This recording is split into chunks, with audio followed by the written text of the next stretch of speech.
Hello everyone, watch this review here where they look at Ghost Rider from Wave 1 of Hasbro's rebooted Marvel Legends line. Though I don't know if technically it's a rebooted line or not, because they just say the return of Marvel Legends, but you know what, everybody thinks that it's sort of a whole new thing, so I'm still sticking with that. Now there's also a orange variant available for this guy, and honestly I think the orange works a lot better for the flames and the effects on the skull. The only drawback is that they handle the sort of lighting effect by doing this color wash on the rest of the outfit, including the armored bits and the clothing, and you know, with orange it looks kind of cheesy.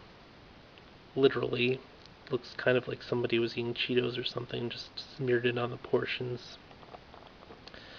But I mean, that's more of a personal gripe than anything else. And again, you know, the flames and everything do look a little bit cooler in the orange.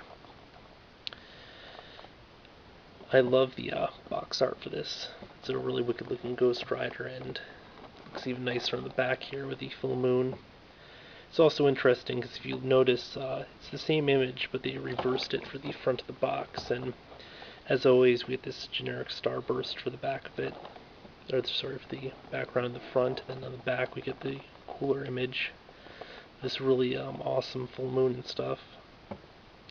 I think they use the same box art for the orange one, but I could be mistaken, and if you notice, they don't do the variants on the back of the box, which I guess isn't a huge thing. Yeah. Hold on a second, I'll get my pack. Okay, for starters, and I keep forgetting to mention this during the packaging phase, but which actually is kind of ironic, because it specifically pertains to the packaging and the fact that it's like practically impossible to just stand up. I've been sort of propping it against the wall and stuff for a lot of the intro shots and everything. I mean, it's got a weird thing on the bottom where, I don't know. Jumping beyond that, Ghost Rider comes with the arms of Terrax, which, I don't know, it seems like a kind of weird way to do things, because usually you'll include arms with separate characters. In this case, the groin is included with Steve Rogers instead of an arm. They could easily have tossed the groin in with the head and axe, or the groin in with the body, but instead they decided to just give the groin with Steve Rogers, then give two arms to Ghost Rider. Very weird. And we also get one of these Tales of Terrax again. Perhaps it's about the time that Ghost Rider met... Nope. This time it's about how Annihilus ties into Terrax. In fact, I'm not entirely sure, but Ghost Rider may or may not have never even met Terrax. But there's a lot I don't know about Ghost Rider, like when the character was ever blue. I don't follow him very closely in the comics, so this may be an accurate look, but I don't really recall ever seeing this outfit, let alone the whole blue flames and stuff. And I imagine at some point I'll probably go and try to read up on it and figure out when this actually happened, but I have a feeling I just don't care enough. That said, you know, he does look pretty decent, but just when I was holding him in store, I expected him to be a lot larger. He's not. I had him next to the Thor and stuff, and he just looked tiny.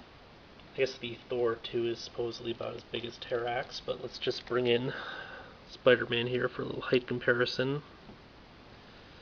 Let's try to even out the heights a little bit. Fortunately, you can't, well, I mean, these stupid lined ball joints on the legs, it's a little bit tough to get them to go the proper direction and get them in right, and alright. As you can see, he's just a bit taller than Spider-Man, but given all this crazy looking armor, which looks like something positively out of the Dark Ages or a post-apocalyptic wasteland a la Mad Max, you know, he's, again, just not that big. I should also point out that besides not coming with a bicycle, he has no accessories. We keep getting more Ghost Rider figures from Hasbro without a bike, but this time he doesn't even come with chains, and you really expect him to come with at least chains. If not, say, Hellfire or whatever. Also, as for the whole blue flame thing, I believe offhand that blue fire is actually hotter than red fire and yellow fire. I think. I want to look that up. Hold on. Okay, after checking out a few websites, I'm still not entirely sure that that's true, although, because, I mean, part of the reason might be dependent on the chemicals used in the flame, and it's a tricky question, but as far as I'm aware, blue flame does burn pretty damn hot. It's not like ice flame or anything. Well, that would be kind of cool. Yeah, I'm going off on a tangent. As you'll notice, this little vest portion, or jacket with the arm pads and everything, is just one solid piece which is wrapped around the main body of the figure. In theory, you could probably remove it because the sides sort of split. I don't think it's supposed to do that. I think the glue is just a little weak on mine. But as it stands, had they actually sculpted this onto the body, you probably would get a lot more articulation, or a far greater range, whereas this other piece, whereas this solid piece covering the body, it gimps a lot of the articulation. By which I mean that if they'd just sculpted it all there, they would have worked the joints around it as opposed to trying to just having it here and probably have like shoulder pads that could pop up. By the way, the flames are not removable.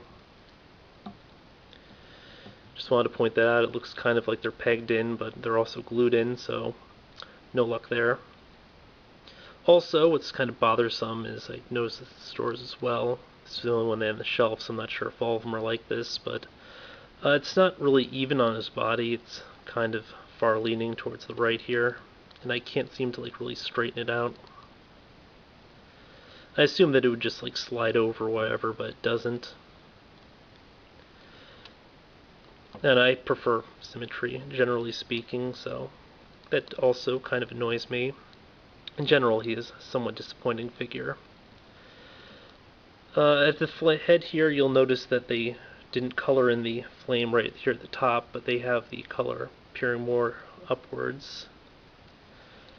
There's a heavy blue highlight used on the skull. It's just applied over, which I think was a normal white skull before they started doing that with no real colored plastic, but it's kind of hard to tell. They might even use several different layers of blue for that. As previously mentioned, beyond the flames and the skull, which I'm not as fond of as the orange/red for that portion, you also have a blue wash here, which I guess is just to demonstrate the illumination from the flames reflecting on the armor, which is proper for the metallic portions, but we also see the highlight on the jacket itself, and unless it had a very high sheen, I don't think you'd see a reflected light on a jacket, so that's kind of funky. In general, I just think that they really overdid it with the effect. Just a little bit of highlighting up in the shoulder pads should have been enough. I'm not sure why we're seeing it all the way down here on the belt. Yeah. If you could see underneath the jacket, you'll notice just a general sculpted portion for the abs, but it looks like the portion up here is just a armored upper torso piece, which is kind of neat. Again, wish there was some way to, I guess, easily open the jacket or whatever to check that out, or even if they'd given us the option to sort of display the jacket half open with that. But no such luck. Also, it's kind of weird that you don't have the blue highlights on the forearm guards here, so if you're posing him with his arms up like this, it will look kind of funky just because the flames show up here, they show up here, they show up all the way down the belt, but nothing in the arms. But you do have a really cool mix of silver and black for the gauntlets here. Same coloring used on the greaves. I believe those are called greaves. Knee pads too. Then he's got these little funky spikes on the boots, which have no coloring. I don't know if they should have some coloring or something, but they kind of stand out just for being solid silver, as do these spikes on the side, which, by the way, aren't very sharp. Also, mine may or may not be bent up here with this one. I'm not sure if all the spikes are intended to be kind of bent. The general portions here, the blacks seem to be solid black, like here the legs, back of the legs, so forth. No paint at all on this portion. Looks like it's just a solid shiny black, which is kind of lame. Also, you'd think that they'd paint in like the straps or whatever for the greaves, but they didn't. Instead, they're just the same color as the surrounding area, which is kind of lazy, especially because you have the belt buckles, which should be metallic, but they're not painted in. Of course, I suppose most people would need to notice something like that. I had much less care. I suppose I probably shouldn't either, but it kind of bugs me. It's just a lot of little things about this figure which add up to something more than a little disappointing. Mostly just the fact that we didn't get any chains here, so we have to sort of custom them if we want them. Now, articulation-wise, we have something of a ball joint at the head. It's got some down motion to the sides, blocked by jacket, but not a lot of up. I guess just due to the skull reaching far back or whatever. The arms at the shoulders are very hard to actually maneuver. I mean, even given the fact that you have these pads here, which do have a little bit of give to them. I mean, they have that sort of lined ball there, so it's hard to use that normally, but when it's partially concealed by the outfit, it's really tough to even figure out how to do it and to sort of manipulate it enough so it can sort of spin around to get the arms going forward when you want. It's just a colossal pain. You also have bicep rotation as usual. You can also see that he's got some sculpting here on the shoulder, but it's not painted in. I guess they figured they'd do that just because they wanted to be thorough but not painted in, because I don't know. It's kind of weird where you sculpt in a detail then just not do anything with it. It's just sort of half-assed. Plus his arms seem kind of puny for like how big the guy is, or how big everything else looks. I guess the biceps are sort of decent sized, but forearms with gauntlets, they should be a lot larger, you'd think. Yeah. But double pin joint here at the elbow. You have a sort of ball and socket here at the wrist. Won't get a lot of use of it though, just because the back is kind of blocked by the armor bit. Again, kind of flexible, but you'd want to worry about bending it. I suppose you could kind of have it go around the other side, but it looks kind of funky.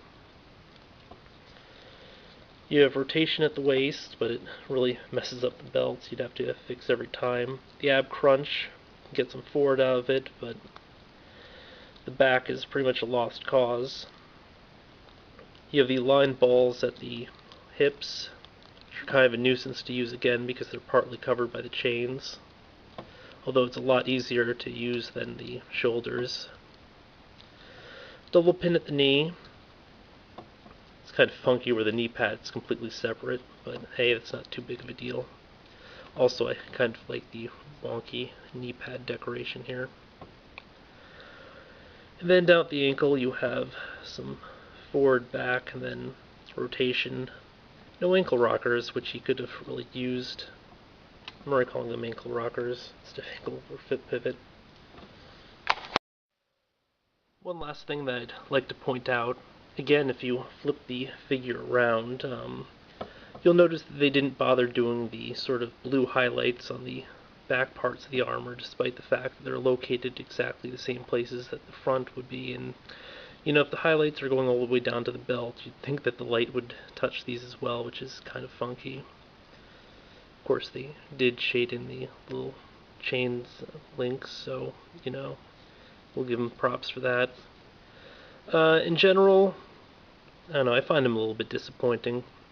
He's not a bad figure by any stretch of the imagination. There are a lot of areas where they could have done something to sort of improve him. And also, I think that most of the issues with the arms are just more restricted to one side. Just, I can't seem to get this arm to really break in or whatever, but It might be just how the jacket sort of goes into it. Whereas the jacket's pulled closer on this side because it's sort of off balance, it might give him the extra clearance to really move the arms around and everything. I mean, yeah, I mean, it looks okay. I wish he was a little bit larger. I wish we had ankle rockers, but just between the forward back and then the rotation, you can sort of get him to stand in a wide variety of poses. Unfortunately, you can't get the arms really out there in front of him all that much, just because of the way that they have the thing hooked up, and his arms look kind of short in general. All the same, very wicked detail on the head sculpt here. The armored bits look really neat. And I just wish they'd done little things differently. So, the devil's in the details, folks. But this has been a look at the standard Ghost Rider from the Wave 1 of the rebooted Marvel Legends line. But until next time, folks. One final thing. It's actually kind of neat, but the tailcoats on his trench coat can help him balance for some sort of cool poses.